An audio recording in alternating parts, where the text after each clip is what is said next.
our actual thing with the deal. We're live with the creepers. Say hi, creepers. So guys, this way. Come on through.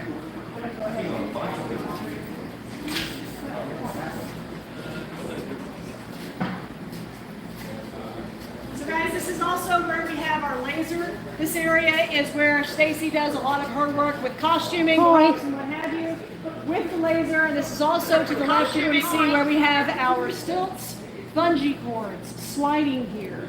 Our stilt team gathers once a month and has a night of stunt work where they get all the extra cheeseburgers because these guys are, this is where a lot of people this area. So guys, I'm gonna go ahead and head this way. If you have not seen this area in the back, go ahead and take a quick turn, and then I'm gonna take you guys to costuming. Hi. Hi.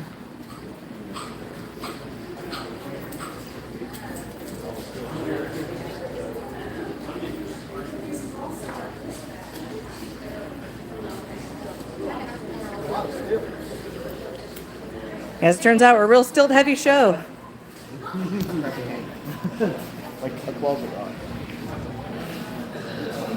Hello, John C. Boys and Sumacs, it should be good. Hugo Cordialete, hello.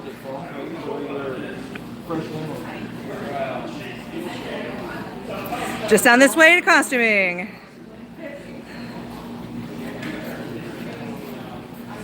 Mike Camacho says hello. Hello, Mike Camacho.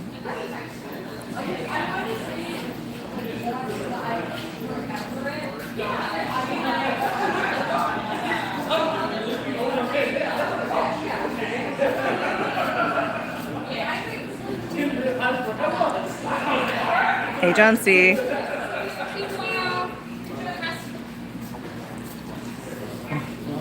Heading around the corner to costuming. Welcome to the laser. I worked for General Dynamics. He goes, hey, you find laser not supposed to work. The guy who was buying this one, here's a 400 watt mag laser. Mm-hmm. Let's make it work. Yeah, we figured it out. Hello, Caroline Boland. John C., that is a cool shirt. You're correct. It's a dispatch where we have all of the cameras to watch all of the people. Or a lot of the people. This is the man pop. Like a cake pop, but a man.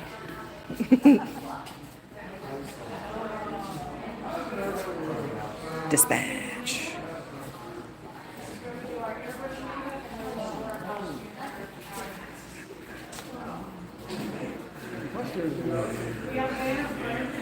Costuming. All of our banners. 13, 14, 15, and so on.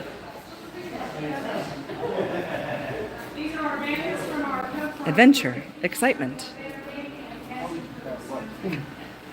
It's an Alex! And a Jacob. Say hello to the creepers. Hey, creepers! Whee!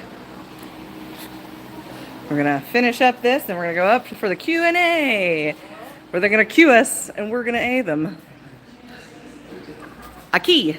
Stacey, can you start the convoy for a moment for these folks to get them all the way to the back and around, you know, we're down All the way up to the front. all the way to all the way to the store. and Yes. the side. Here you go. Are we seeing the VIP rooms? You're gonna see the last VIP room. Take them through voodoo. Yeah, yes, absolutely. I'm gonna hang time on this. All right, just these two? No. Okay, we take the whole line. Everyone goes with us. All right. Adventure, excited. All right, I'm the line leader, guys. It's me, and here's the line that I'm leading. We're live with the creepers right now, so we'll see if we can get everybody out here. Wait, we ready? We ready?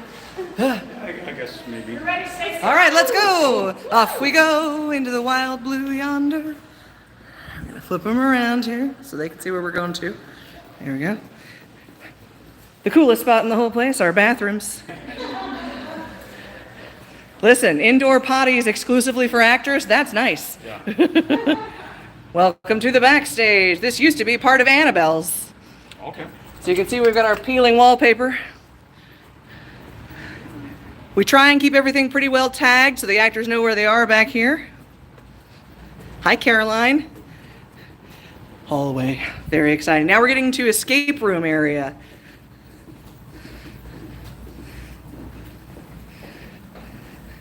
We're gonna go through these very exciting doors that say emergency exit only into Voodoo VIP. Welcome to our secondary, our brand new VIP suite. This is Voodoo VIP. So we've got some different cameras that look into different areas in the show than the other VIP room.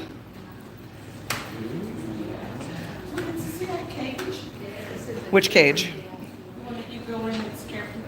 It's in the other one. Yeah, we can go back there. Let's see, we're waiting for the rest of our... Hi! Right this way, into Voodoo VIP. And if you guys will head through that door out into the lobby, we'll go back down to the other end where we were to start for our Q&A. Welcome to Voodoo VIP. Our secondary cool VIP suite for our cool VIPs. Welcome to Voodoo VIP. Hello.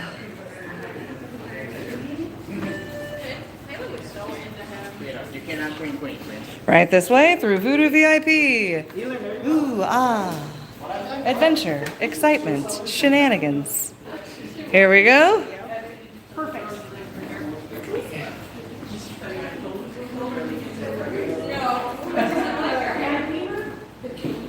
Yeah, the boo box in there. I told her I'd show her. The boo box is cool. Oh, it's locked? No, it's there. My hand to God, it's there.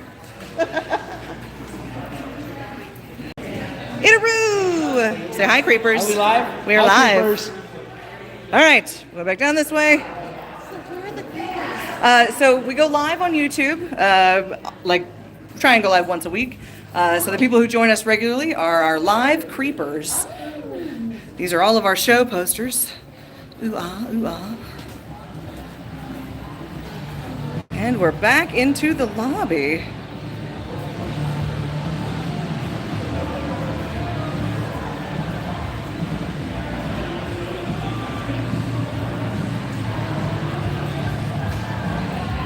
Stacy for Robert.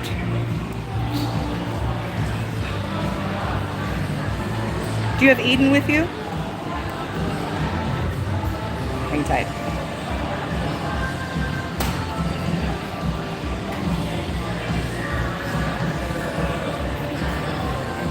All right, hang on. Eden! Hi, it's an Eden. We're live. I'm going to pass you off. All right, Great. I'm up. Gonna go hang out up front up there. We'll get ready for the VIP. Okay. Coming to the stage. We are live Are we live? on, I believe this is Creepers? Hi. Stiltbeast Creepers. Is it Stiltbeast Live YouTube? Stacy? Yeah, go around the front. Okay. What are we live on? We're live on YouTube. Okay, YouTube. Still be live. Follow her. The green hair. Creative team. This is your time to shine. Coming up first, he runs media, he's the video, he's the photo master, he is Robert Alcala.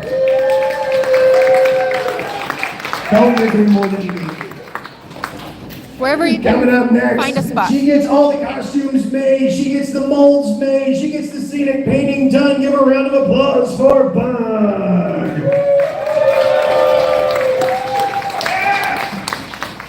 And heading up our marketing and our promotions team. You're going to see her tomorrow in the Dark Hour booth on the show floor, Leslie. And the mistress of the makeup room, who you may have already met in the back, Hallie. the jack of all trades and escape room master, Boston. Casting guru and scenic painter extraordinaire, Teddy.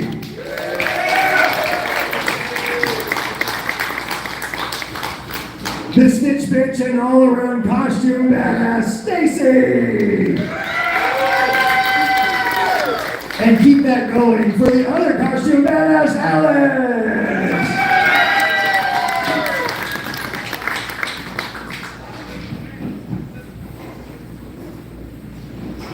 And running Stiltbeast Studios, filling out all the costume orders and keeping the gears greased in the back, we have Rue. He knows how to swing a hammer, he knows how to work a drill. Heading up Bill Crew is Chris. And now, the head of operations. Wait a second, they're getting antsy back here. Operations manager, pre-show manager, technical manager, Jay. And of course, let me out.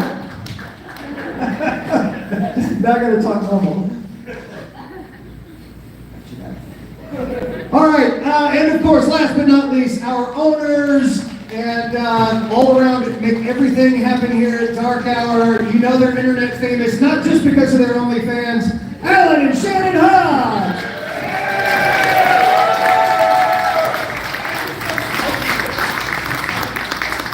Very sulky. I can't breathe. Yeah.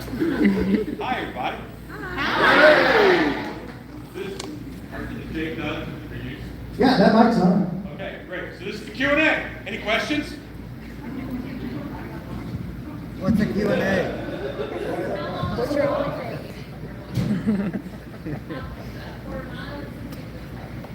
How many feet is it? Do we know? It is, but it is just short of half a mile. It's like 2,000 and something feet. Because I do have those stats somewhere, just not on the top of my head. And you did it twice, and then backstage, so you probably walked a mile, yes. Well, I tell people out front when they're like line jumping because they don't want to go to the end and around and just duck under, like, hey, don't bother, you're going to walk a long way before you come out the end. See Q&A. Throw those hands up if you got questions. Right there. How many actors were there here tonight, and is that your average show? Teddy! I handed this. Hello. So tonight we had 30 actors. Typically we run between, on our hot nights or really busy nights, we run between 70 and 120. Yeah, there you go. On those nights, we're gonna run 3,000-4,000 people through the show that night. Tonight, knowing we were running 100 and some through the show, lower at. How many do we have tomorrow? Tomorrow is about 45 to 50. So a little bit more, but not as much. Like, it's still not as much as our normal hot nights. Oh, you have a question? So the 70 to 120, are they all on the show floor at the same time, or are you running them as like some people in, some people out? No, we don't do a rotating shift. Everybody is in the show at the same time. However, the way that we design, the way our cast utilizes the space is through a lot of rotating within the show. So it's not like anybody is not seen or seen at the same time, but they run loose opposite of each other. So we cover a lot of ground during Fun Monday. And when we have 100 actors in the show, they do less. I know that sounds weird, but tonight the actors had some freedom where they were able to hit 3 or 4 spots and get a couple different scares because there were fewer groups. They were, a little bit more spread out. Y'all move slow. Honkers do this. But then when we're running 3,000 people through in a night or 4,000, this is your spot. Someone comes by, you scare them, and then you go back into your spot. Because the next person is right there. There's no freedom to run around. So I would prefer to work with a little more movement freedom. Yeah. Any other questions? Yes, Matt. Can you explain the cobwebs with the cobweb gun and how y'all do it? Yeah, I was trying to move on to it. All right. I love hot glue gun cobwebs. I really like them. And I think that a lot of people get frustrated with them because they buy the $20 one and it's barely putting out any cobwebs. It takes forever. On my YouTube channel, I actually have a how to make a cobweb. It's a $200 glue gun. That's the answer. But I can lay down a gallon of hot glue in 20 minutes because it'll just as fast as you want to do that. So it'll just go. That's the kicker. Is set it up with a really nice glue gun, a high-end glue gun, and if you looked inside the pumpkin, like the giant pumpkin that we just made, there was like it looked like a weird bed sheet. That's hot glue, because we just went, and it'll cover a space in moments. It's a high-end glue gun, set at a high temperature, and the cheapest glue sticks you can get your hands on. U-line, you buy a giant carton of glue sticks for like $70, and they're garbage, but they make really nice webs, and they react to black light. Any other questions? Yes. Timing-wise, how do you manage 3,000 people at a time? Jake. He said timing, how to manage throughput. So tonight, you guys, like Alan already kind of mentioned, you were going in small groups and then spacing it. We know how many people are here. We know what kind of time frame we got. On an average hunt night, it's not like that. I think tonight we were minute and a half or minute 45, I think, between groups. On a full throttle night, 8 people every 30 seconds.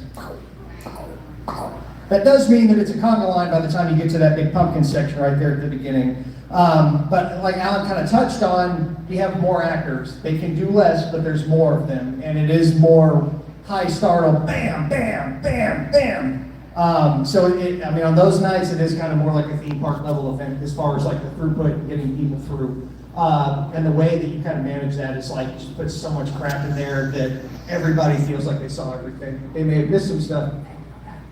The more stuff, the better that you bombard them with.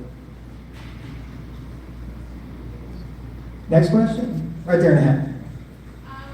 This is for the marketing team. How early do y'all shoot y'all stuff for like your advertisements before they actually go out? There's how early they want and how early I let them. I'm sure Robert can touch on that. Truth of that. This year we shot early. Like 2 months ago? May. And then you get all that stuff, you edit it, and you start feeding it to your marketing department. But, just keep shooting, always something new. He had a say. Yeah, with the 100 plus actors that you have doing your one season, do you have different costumes or you're all in different costumes? Alex. Costume question. We have multiple costumes of pretty much everything. So we have multiple trick-or-treaters, multiple mummies, multiple everything. We're on the floor, so it's every actor in a different costume. Not really much. Like there's some. They don't share a costume. There's some. Make that happen. Yeah, there might be like 2 werewolves and yeah. That kind of turns into a story question a little bit. Every witch, there's 13 witches. Each witch has 3 types of followers. And then you have the coven itself, and there are just coven characters. So they're just members of the coven that aren't as tied to any of the witches. But the Goblin Queen. The Goblin Queen is going to have goblins, she's going to have orcs, and she's going to have fairies. So you might come on a night where there's 6 fairies. You might come on a night where there's 6 goblins. You might come on a night where there's 2 orcs, 2 fairies, and 2 goblins. Because whatever they wore Friday night is normally gross and wet on Saturday night. So even if it's the same people, we might change it up. Because some costumes take time to dry, we're gonna have extra of those. And to that end also, I just want to add, Alan talked kind of like the theme of 13 Witches. What you guys saw tonight is kind of a sampler of our show tomorrow, Fang Frenzy, Dead by Dark Hour, where it's interactive, and we first did that show and it was kind of 80s slashers, so it wasn't werewolves. This is essentially the same show, but the characters are werewolves. When we do these off-season events, we try to change. This show wasn't werewolves. It wasn't werewolves. This was October characters. October characters with the Dead by Dark Hour soundtrack. Right. Yes. There's also Dead by Dark Hour lighting. But the point I'm getting at is when you come in October, like I mentioned earlier, for the amount of people we do, all the stops around, all the bells and whistles, all the special effects, all the lights are on, all the everything. Any kind of little thing that's eye candy is in action. For some of these shows, and some of it tonight, we use smoke and mirrors to kind of hide stuff. And it's to give the show a completely different feel. The soundtrack's another part of that. Like you notice it was all kind of 80s like slasher music. That's what we want for Dead by Dark Hour. We have 50 plus sound zones in the show. If you came back for Halloween, you would notice that instead of the constant everything throughout, like every single section stands alone on its own. There's the goblin section, the vampire section, the werewolf section, and so on. And so we use a lot of that. It's kind of cheating, smoke and mirrors, but the show feels drastically different because before COVID's when we kind of changed up stuff. Prior to that, we were doing 8 openings a year, and every single one was different. So you can imagine like what you saw tonight, but change that entire show out 8 times. That includes October Halloween season. So like, as far as our work schedule goes, we were murdering ourselves every month of September. So we did huge changes. So there's kind of some trickery there, but it also allows us to have some stuff built into the show, and it's like, hey, this show is this in or out, is this off or on? So we kind of get to play around with a lot of that. I had a note on the having different characters that follow each witch. That helps with character sizing also. So maybe you have a witch that has the 3 different types of followers. Let's say, you know, the Goblin Queen that has orcs, fairies, and goblins. That's your small, medium, and large characters, your small, medium, and large actors. That way you can swap in and out. But if you have a character calling 6, something like that, it's another costume ready to go for a different size person, ready to go into that same realm without having to worry about having different size people working in the same area. I saw a hand somewhere over here, right there. Going back to your audio for the shows, do you do your own sound design in-house? Design, yes, we do our own sound design. Sourcing it could be anything. I buy a ton of royalty-free effects off royalty-free sites. Pond 5 is one I like, but there's a bunch of them out there. That's typically for sound effects, some short music beds. We use music scoring for a lot of it, like the playlist like we had going right here, Party Time playlist. But every year, the playlist of Music While You Wait in Line changes from year to year based on what our forefront theme is in our marketing and in our storytelling. But we do it all in-house. It's all edited and it's all managed in-house. I do it all in my office, edit whatever I want. It's uploaded into the system. And then I can walk around with an iPad, set volume levels where they need to be throughout the show, and every night when it's time to start, it's one button on, one button off every night. We also pay ASCAP and BMI in order to use music. So we pay those, and that's normally based off of your projected attendance. Over there? So on nights when you have a full house and a full parking lot, do you send folks out to work the crowd outside? Eddie, Yes. So the question was, when we have busy nights, do we have actors like queue actors? People outside entertaining people. It doesn't matter if we're busy or not. Yes, we have actors in our queue. That number does range on like how busy we are, but I would say our queue acting team is 6 to 8. So we have 6 to 8 actors that are dedicated to the queue line. And then on our really slow nights, maybe 3. 2 or 3. There's always a stilt walker, there's always a slider, and then there is usually a ground character on slow nights, and then it just builds and multiplies from there. Yeah. Next question, anybody? Back here? You got 13 witches. You have 13 different scenes are set in, and if you change the scene up, you change the witch that goes with it. If I want to change a significant portion of the show, I kill a witch. And that way, the show will change by a certain percentage every time I want to kill a witch. Right now, Dark Hour's not finished. Like, I want to get it finished, where every witch has their own section represented the way that I want, and I'm not there yet. As soon as I get it finished, then I gotta kill a witch. And I know the next witch, I know what she's gonna be, I know what her culture is, I know what her follower characters are gonna be, I know all that. I don't know which witch I'm gonna kill yet, but once the show is finished, it'll probably be the weakest area, or an area that has gone through very little change over our 11-year history so far. Did I answer your question? Yep. Okay, great. Right here. When you plan to kill a witch, do you plan to like make the room like so like it's the witch's death?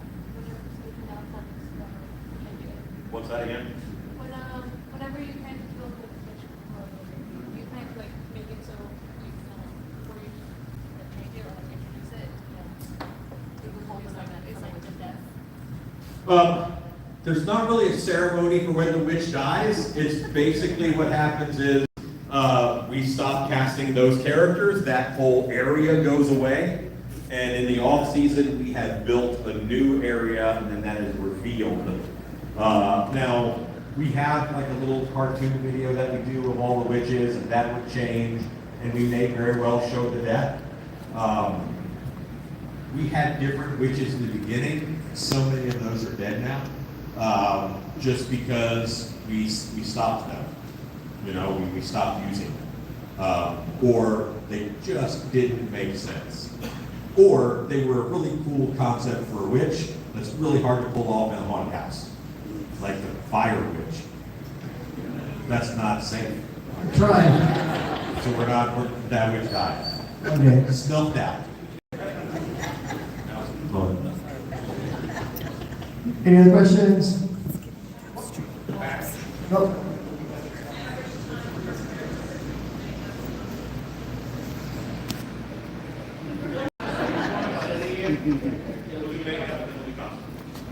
Hi, Megan. We take about, I think it's an hour and a half for makeup every day. So like their call time, active call time is 4:30, and hopefully shortly after the call time they show up to makeup, and then we get them all done by about 6:15, I think is when they have their meeting. Like, yeah, How long is each makeup? oh, each makeup, I want to say 5 minutes max. Yeah, and it's all airbrush. Yeah, longer if it's across the face. Less if it's max, like a couple seconds.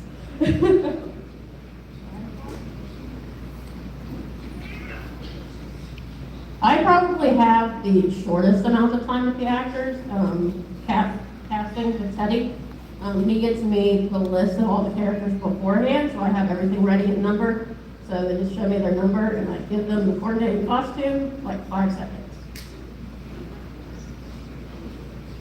That does lead to some fun drama, because often we have talked about the costumes and the parts and the pieces, and then we find a way to attach them to a hanger, but there's no instructions for the actors. Every now and then, they have gotten creative and their belt is a headband or something weird, and we have to catch that at like cast meeting and say, no, this goes on your face, or whatever it is, and we have to, yeah, we have ideas, then we make things, and then we have to share the ideas, and that's the harder part. So only having that 5 seconds to mark their name off a list and hand them a coordinated hanger, that means there's a second trip of like, is this pants? You know, that happens a lot. Got one right over here.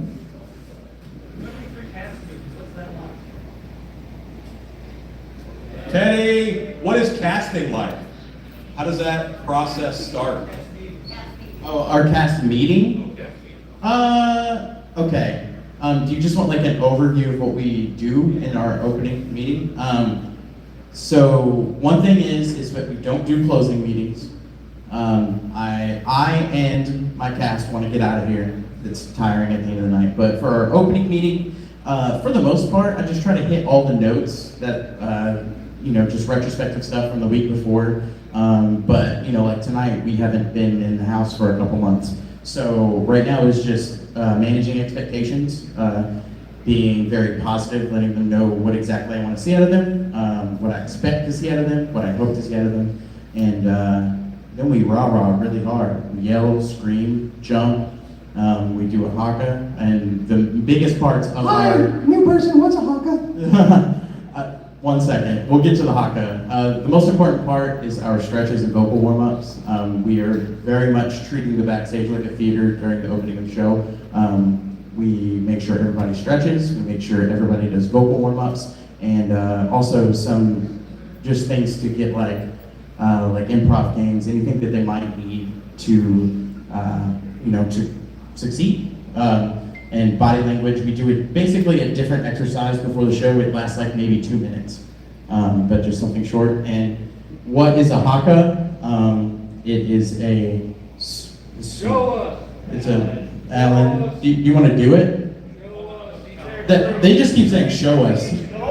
Well, we will do it, we'll do it, but I want to, so what a haka is, the Maori Islanders of New Zealand, they kind of figured out, hey, we're on an island, and if we keep going to war, we're gonna die out. There's not enough men to repopulate the village. So let's stop going to war. And all of the tribes agreed we'll have, basically it's a dance-off, but it's a war dance. So they have a war dance that they do, and which is set up to intimidate the other side.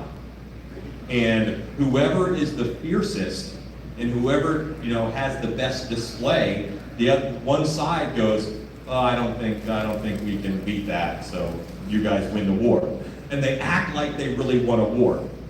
But that mock violence, that substitute for bloodshed, that's what we have to do. We have to find a substitute for actually killing people, because I don't let them do that. So the haka is just kind of an amp up that we do in order to raise our blood level and whatnot. Yeah. Rue, come here and show them the haka.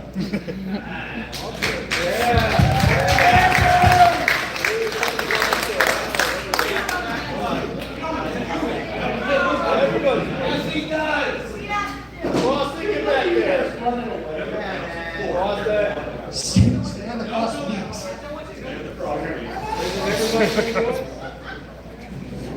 See the whole crew. The whole crew. Whole crew.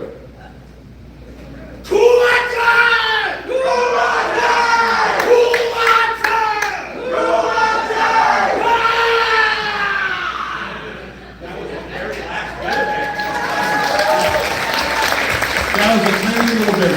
That's enough.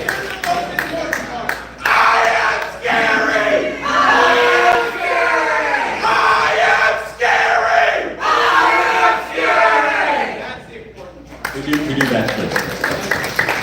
150 people at once. It's really neat to see everybody doing that at once. It's kind of I'll be walking through the show doing last minute check on something, and I hear it across the building. So to be close to it and feel that energy just coming out of people, I make the building shake, but I cheat and use speakers and stuff. Like, I know there's just 100-something people back there that are like ready to scare the shit out of you, and that's pretty frightening when you hear them shaking the walls like that. What's funny is that little bit of the haka summoned MJ around the corner. MJ used to work here, so MJ's like, what the haka's happening? Yeah. I think we had a question right here. Yeah, from a casting perspective, is there any certain trait or quality that you find consistent amongst your better scare actor hires? Is there any trait or quality that I find better when I'm looking at new hires? Is that basically what you're asking? What's the more consistent common trait my more successful scare actors aren't actors, they're good teammates. They're people that take direction well. They're people that want to work with each other and do things together, whether it be for the show or away from the show. I've said this from the beginning of my career doing this. I don't hire actors, I hire team members. I hire people that I want to be around, and I think that's pretty successful. For the most part, there's like there's no guidebook on like what you should look for in a new hire or in a new actor, because someone can be an awesome actor, they could be a great performer, and they could be a really bad team member, which is useless to me. Or they could be an okay actor or not an actor at all, but they can be really ready, willing, friendly to everybody and ready to learn, and I can make good scare actors. That's my job. So I'm never afraid of someone who's just willing to work with us. So the quality I look for is good people. See a hand back there. Don't be a dick. Is the short answer. Yes. Don't be nice. Tiger? What about the casting process? How early do you start? How rigorous is the casting, interviews? How early do you start and how rigorous? They love you tonight. Yeah, I guess casting is interesting sometimes. So, how early do I start casting? Well, we figure out what the show is going to be throughout the whole year. It's a ever-evolving process, so I'll say I start casting the next show, I don't know, I think I started like 3 or 4 months ago. So, the good thing about our team that we have now is I already know who's coming back. I've already asked those questions. I know how many people that we want to run already for the season coming up. And at the same time, we have so many off-season events that I get a constant temperature check on that. Every few months, I get to see all my kids. I get to know what they're doing. I get to talk to them, and I can already make the decisions of like, oh, well, this year we'll try them there. This year we'll try them there. Oh, but we're currently working on it because I'm also on the build team, scenic team. I know what's happening. So I'm like, oh, well, we're building this, so I need to start thinking about this. And me and Alan will get together and talk about the characters that are going to go in and stuff like that. So I start casting. The best answer is I start casting November 1st. Next question. Anybody? Nobody? Right there.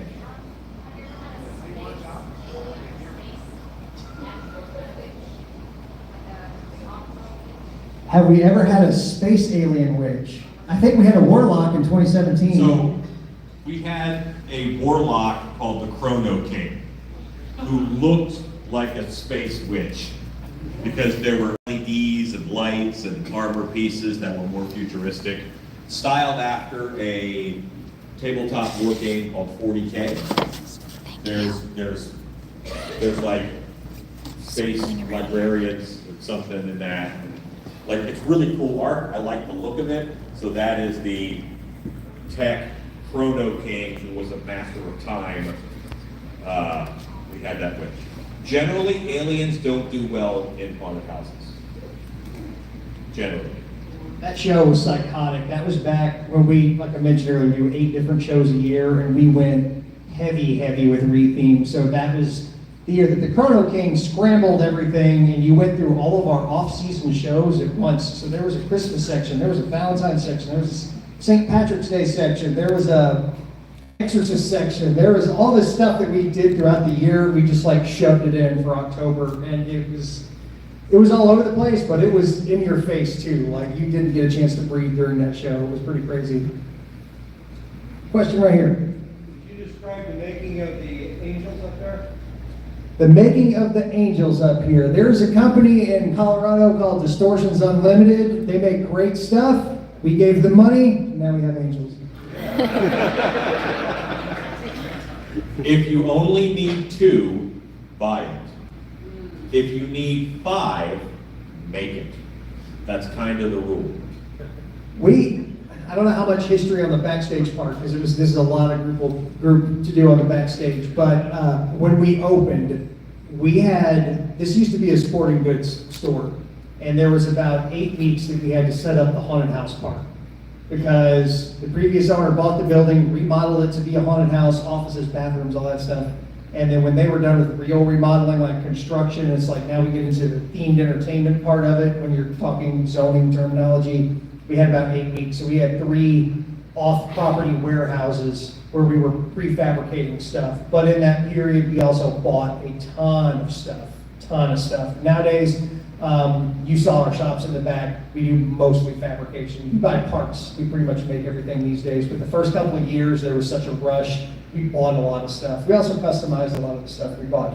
Those angels, you can't tell, but they have a custom paint job to make them look good in the stage lights. Was that marking those custom for you, or is there something they offer that I just didn't notice? Those are actually, nowadays, those are worth a couple grand a piece. Because this was a foray that Distortions did for a very short amount of time, where they were making molds out of spray-on bed liner and doing hard foam props. They did very few of these. They're kind of a sought-after collector piece because, but the previous owner bought them for her home run, and they were bequeathed to me with a small giant debt of buying a haunted house. So now they're here. Yeah. And I put them up high and far in the back so they're hard to get out. Any other questions? Next one. I see one back here. I'll come back to you. Right here. You had your hand up. Yep. What's the most expensive scene? The most what? Expensive scene. What's the most expensive scene? I think you're sitting in it, if you count all the lighting. You know what? So, as an owner, it's not a scene. It's not a scene that's expensive. That the cost of your materials is actually kind of minimal.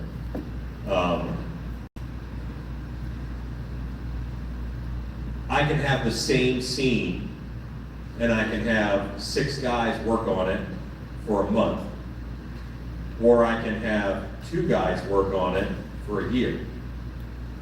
The one that had 2 people working on it for a year costs more. It's labor, it's hours. So whenever you're thinking of the cost of something, the people building it that's where the cost is.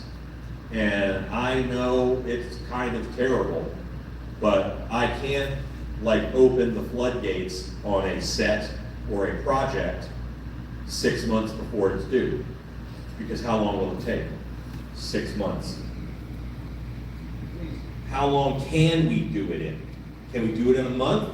Well, then that's 6-month project, we're gonna have a month to get it done.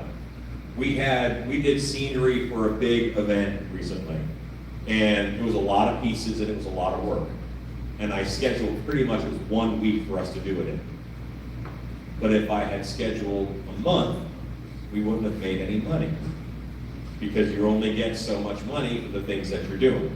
And no matter what I spend on the show, only so many people are gonna come through it. So it's really about managing how much time you spend on something. I don't wanna let anybody go. I want to have a big team of people who make a living from the haunted house. That means they have to kind of make a living. I don't pay everybody what I want to pay them. I've had talks with a lot of them, they're like, and it's I could let half these people go and pay the other half more. Who wants that? You know, what scene costs the most? Yeah.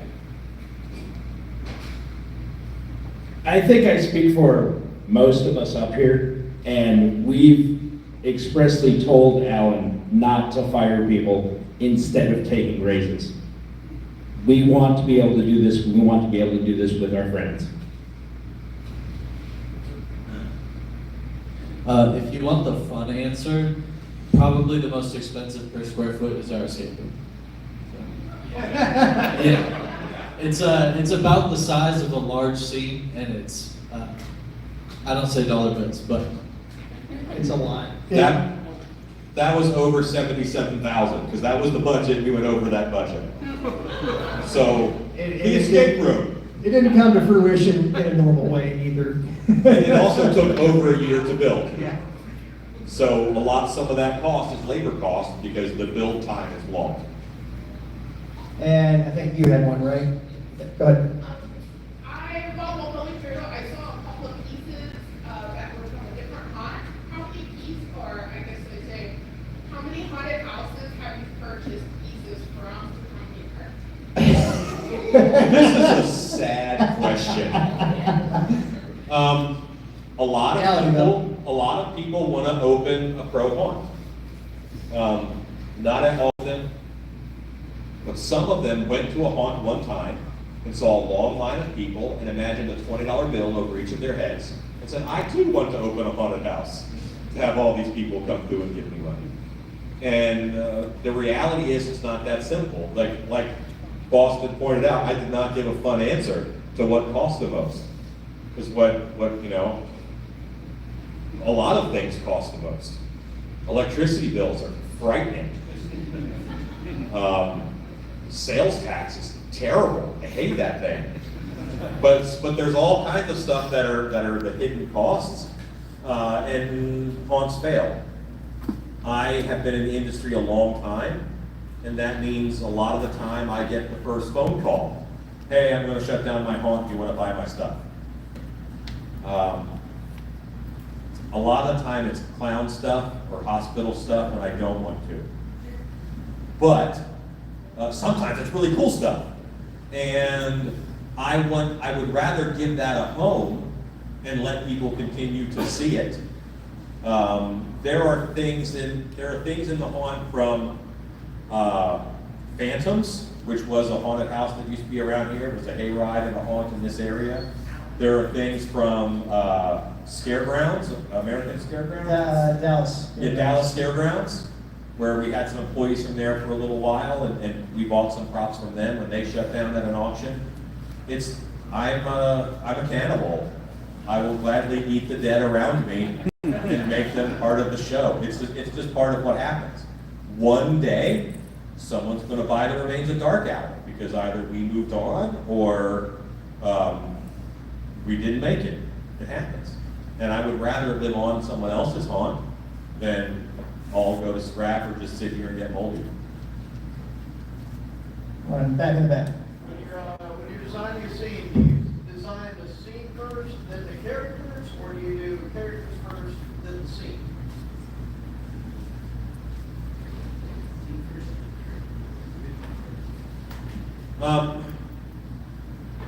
Okay, so that part of the process depends, all right? If a character, meaning a witch, that's going to be what's strong enough to trigger a whole big change, jumps into my head and it is a strong character that I can build a scene around. Or I might be intrigued by a culture and a building style, and then I want to tell a story around that. So it depends. Whatever strikes my fancy, whatever leaves the biggest, boldest impression is what I'm going to start with. But everything that we have, every different area, it is a setting, it's a situation, and then characters. So a schoolhouse is not a theme. A haunted schoolhouse, that's your situation, is. I like a little more specific than that.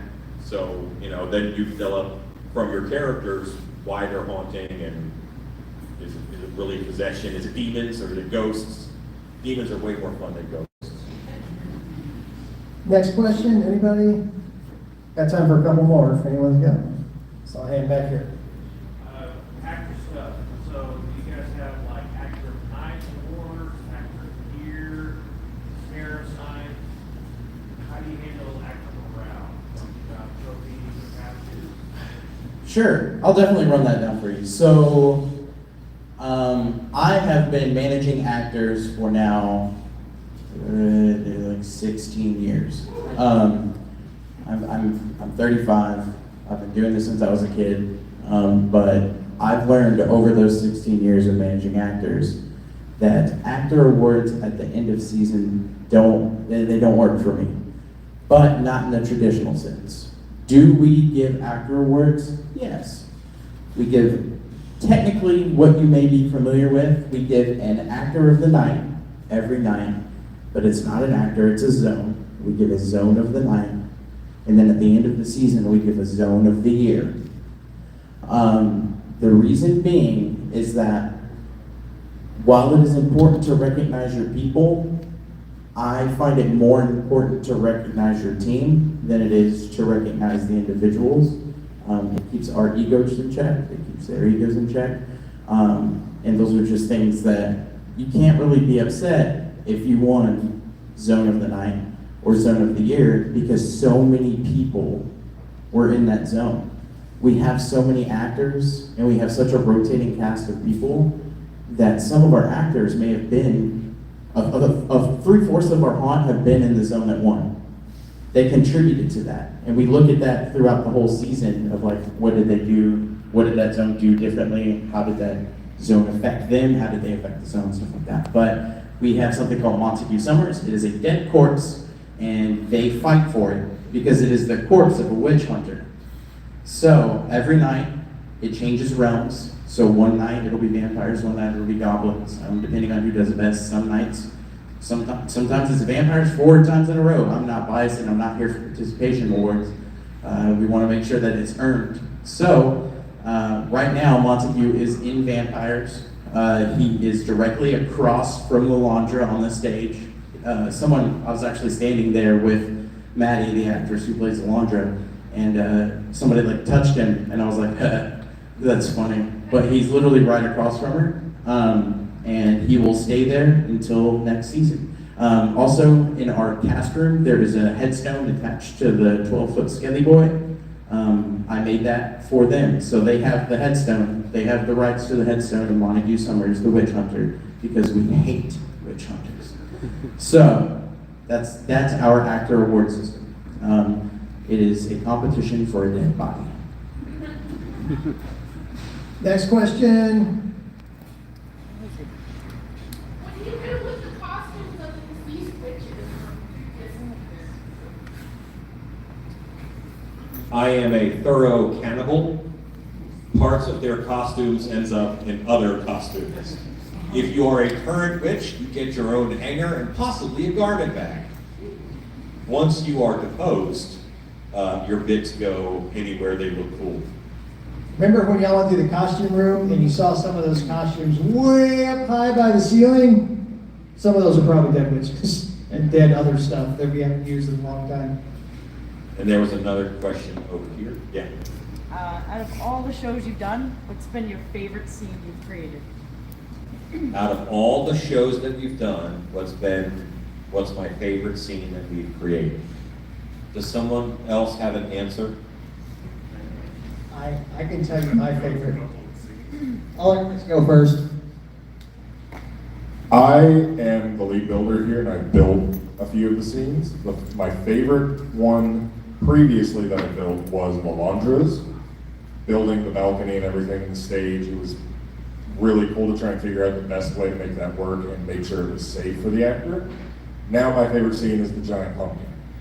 I finished that a couple of days ago. It was...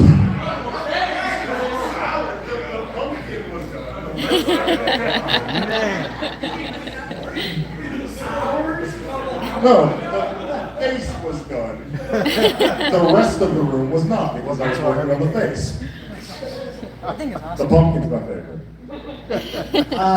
I've mentioned a couple times, we used to do so many shows. Thinking back to what we did before the pandemic was insane, like how much work we put on ourselves.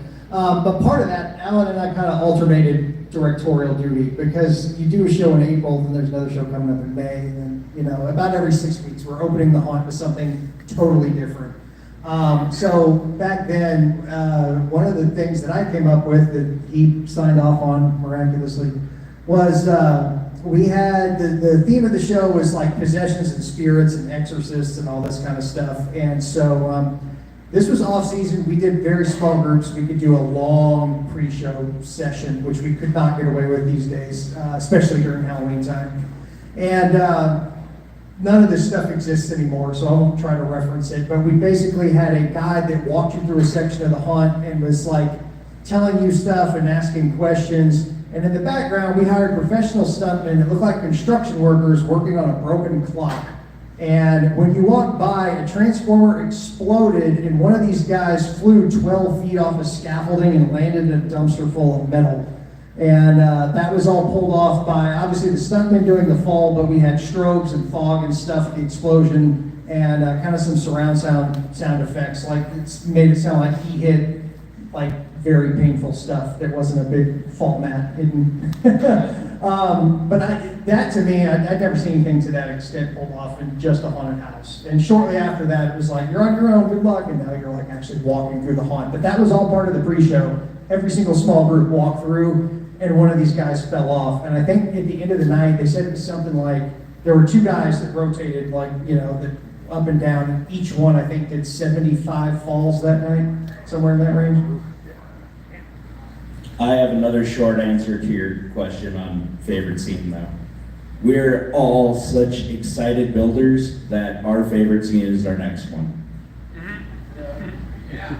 There's been a lot of times where somebody on this stage finishes a project and they don't say, everyone come look at this. They say, Alan, come look at this. But the rest of us know what that means. We should go check it out.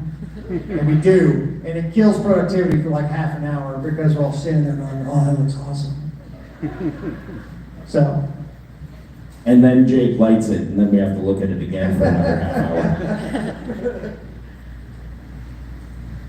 Got time for, I think, one more. Right there. What would you say is your biggest challenge running the haunted house, and how do you try to overcome that? Biggest challenge to running the haunted house and how do you overcome it and are looking at help? We all are. Boston, forgive me. I'm going to give an unfun answer first, and then I'll give a fun answer. There's a surefire way to make a small fortune in the haunted house business. That is to start with a large fortune. So, that's true. So, the biggest challenge is keeping the doors open, keeping the lights on. In order for me to meet payroll, meet electricity bills, pay all of the fees that we have to pay throughout the year, insurance, all that stuff, I have to start at the bank with almost $1 million after October. If I don't have $1 million, I don't have breathing room. And that's when you see me working my butt off to sell costumes, get people to go to my monster museum, make sure that the off-season, every off-season show is a gamble. Fewer people come to those than in haunt season. So the gamble is, will enough people come to offset my payroll costs to make the show worth doing? So that's always a fear, that's always a question. And that little show could be, I can make enough profit from an off-season show to cover 1 week of payroll. There's a lot of weeks of payroll. So the biggest challenge is just having a big enough stack of money, or spinning my wheels hard enough, and doing enough work for other haunted houses and for theme parks and stuff, so that we keep the lights on, we keep the AC on, we keep people working. That's the challenge. I'm not here to make a pile of money. I'm here to make cool experiences, and I'm here to make a fun place to work where people get to work on their ideas and make cool things. I don't think I'll ever make a heap of money, but it doesn't go in my pocket. It waits until I have to pay insurance, until I have to pay electricity or whatever it is. I work for the privilege of putting on a show for you. I don't work for money. I work for the privilege of having 20-year-olds who work for me and realize I can make a living doing things that I like. Even if it doesn't work out here, I can make a living doing things that I like. And that sets up a pattern for their life that they're going to be happier than if they work somewhere that sucks. The biggest challenge of working here is knowing what waits for these guys if it doesn't work. I want it to work. So, big challenge is keeping it open, keeping the lights on, and keeping the light in their eyes. I deal with the bills. I deal with the taxes. I deal with insurance. I deal with lawsuits. Because I need to keep the lights on in their eyes. You know, keep them dreaming. And it shows in here. That's the challenge. And keep loving what I do every day.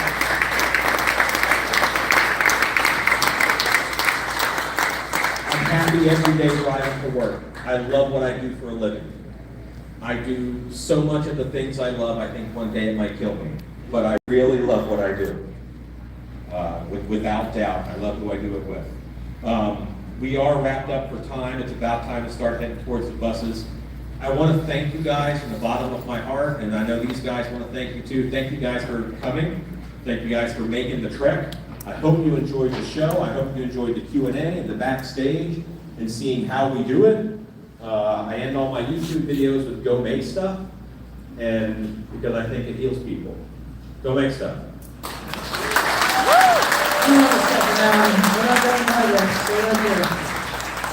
Got something else for Alan. I don't know how many people know because it's all over the internet. Somebody's got a birthday coming up tomorrow. Happy birthday to you. Happy birthday, dear Alan. I hate Happy birthday to you.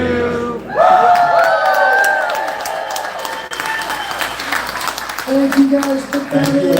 We'll be heading out on the buses. Thanks for joining us, everybody. I'm gonna try to find Stacy to hand this off to.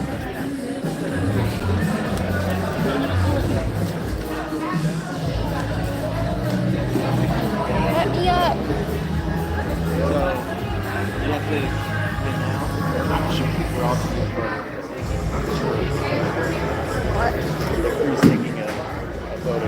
Okay.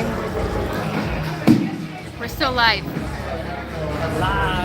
Stacy, help me. We're still live. We're still live. Hi. Let's see. Here we go. Wait. Hey! Hi, Creepers. Thanks for joining us for our Q&A. We're actually about to run out of battery because we're on Alan's phone and he don't charge that shit. So, so anyway, she did it. Hashtag demonetized. That was me. I'm sorry. All right. We love you guys. We're gonna go live again tomorrow, probably from Texas Honors. If not tomorrow, then definitely Sunday. So we love you guys and go make stuff. Go make stuff. Go make stuff.